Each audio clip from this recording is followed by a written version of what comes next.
Hello friends, welcome to current affair जी। आज हम आपके लिए लाए हैं 25 अगस्त के मोस्ट इम्पॉर्टेंट क्वेश्चंस। हमारा पहला क्वेश्चन है, हाल ही में आरोग्य सेतु ऐप में किस सर्विस की शुरुआत की गई। हमारे ऑप्शन है open CPI service, open API service, open PPI service या इनमें से कोई नहीं। सही आंसर है ओपन एपीआई सर्विस।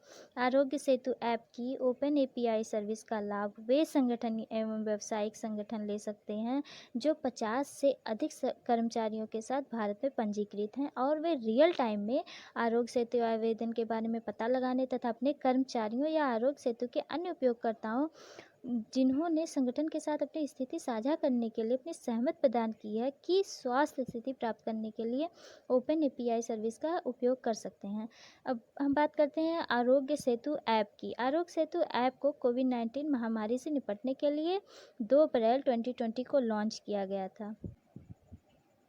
हमारा दूसरा क्वेश्चन है, हाल ही में किसने तेंजिंग नोर्गे राष्ट्रीय साहसिक पुरस्कार 2019 जीता है। हमारे ऑप्शंस है गजानंद यादव, मुकुंद यादव, अभिनंदन सिंह या इनमें से कोई नहीं। सही आंसर है Gajanand Yadav. Wing commander Gajanand Yadav parachute jump प्रशिक्षक हैं। वे भारतीय वायुसेना की स्काउटिंग टीम आकाशगंगा के सदस्य भी हैं।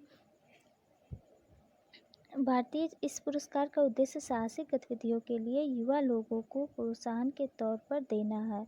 यह अर्जुन पुरस्कार के समान यह पुरस्कार पुरस्कार के समान माना जाता है।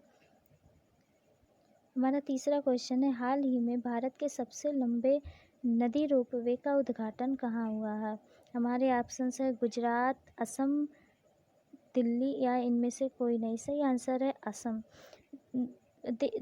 असम के गुवाहाटी में देश का सबसे लंबा रिवर रोपवे का उद्घाटन हुआ है। यह ब्रह्मपुत्र नदी के दोनों किनारों को आपस में जोड़ेगा। यह रोपवे 1.8 किलोमीटर की दूरी तय करेगा। रिवर रोपवे तारों के जरिए नदी पार करने वाला एक वाहन है। हमारा चौथा क्वेश्चन है, हाल ही में अरुण जेटली की पहली पुण्यतिथि मनाई गई। वे कौन थे। हमारे ऑप्शन है राजनेता, अभिनेता, खिलाड़ी या इनमें से कोई नहीं। सही आंसर है राजनेता। अरुण जेटली भारत के पूर्व रक्षा मंत्री और पूर्व वित्त मंत्री भी रह चुके हैं। हाल ही में किस राज्य ने ई पास प्रणाली को समाप्त कर दिया है। हमारे ऑप्शन है छत्तीसगढ़, पुदुचेरी, इनमें से कोई नहीं या उपर्युक्त दोनों। सही आंसर उपर्युक्त दोनों। छत्तीसगढ़ और पुदुचेरी ने ई पास प्रणाली को समाप्त कर दिया है। हाल ही में गिग ए अपॉर्चुनिटीज नामक भर्ती पहल की शुरुआत किसने की। हमारे ऑप्शन है SBI, axis bank, yes bank या इनमें से कोई नहीं। सही आंसर है एक्सिस बैंक। एक्सिस बैंक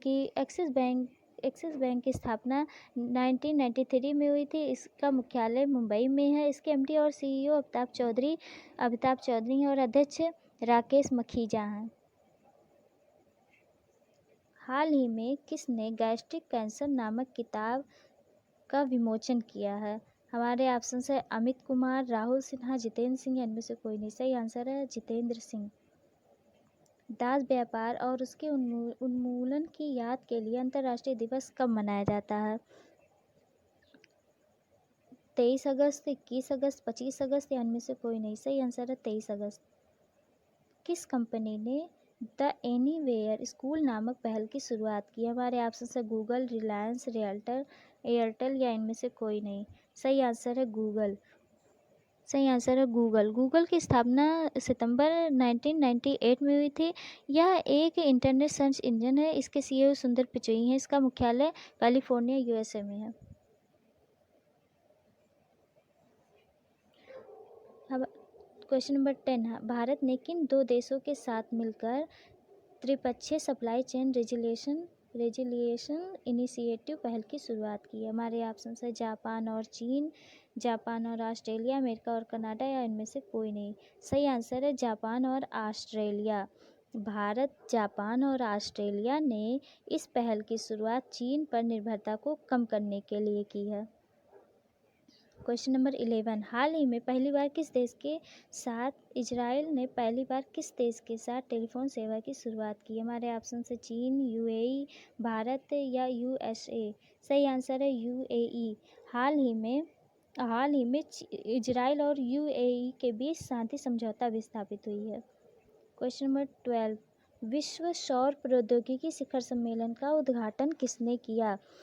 हमारे ऑप्शन से नरेंद्र मोदी, राजनाथ सिंह, पीयूष गोयल या इसमें से कोई नहीं। सही आंसर है नरेंद्र मोदी। भारत के प्रधानमंत्री नरेंद्र मोदी ने 2022 तक ने इस सम्मेलन का उद्घाटन किया। भारत ने इसका लक्ष्य 2022 तक 1000 मेगावाट सौर ऊर्जा उत्पादन की क्षमता रखा है। अगर आपको हमारा ये वीडियो पसंद आया तो इसे लाइक कीजिए, शेयर कीजिए, कमेंट कीजिए और सब्सक्राइब भी कीजिए। धन्यवाद।